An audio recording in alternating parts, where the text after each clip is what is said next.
Hey, what's up guys? Welcome back to another tech tutorial. In this tutorial, I'll be showing you how to render or export high quality videos with transparent background in Adobe After Effects. So stay tuned.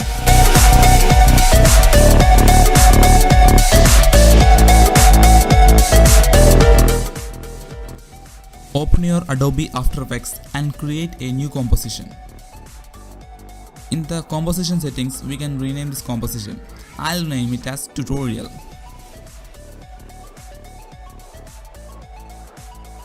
Once we have created the composition, we can create a simple animation.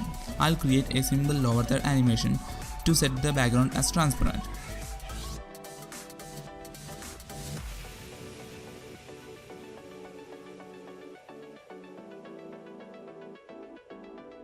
As you can see, I have completed the animation.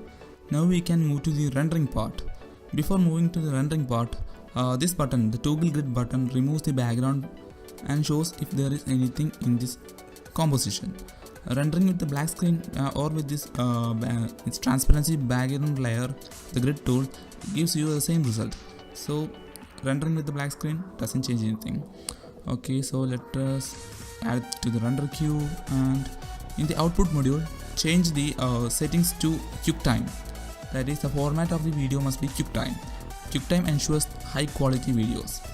You can also use the AVI, but the clarity will be a little low.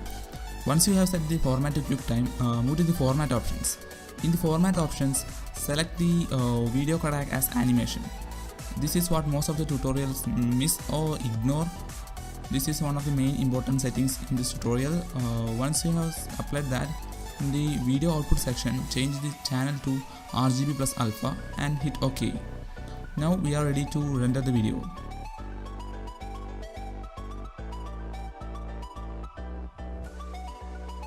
Okay, the video is now successfully rendered.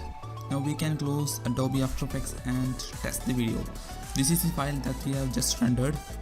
To test the video, let us open Adobe Premiere Pro. This is Adobe Premiere Pro CC. Now move the tutorial file that we have just created using After Effects into the timeline. Okay, I'll resize this a little bit so you can view it more clearly. Okay, now let's play it. Okay, yeah, it works. The background is transparent, the animation works. Okay guys, this is the end of the tutorial. I hope this video helped you in some ways. For more tutorials, do click the subscribe button. That's it. See you guys in the next tutorial. Thanks for watching.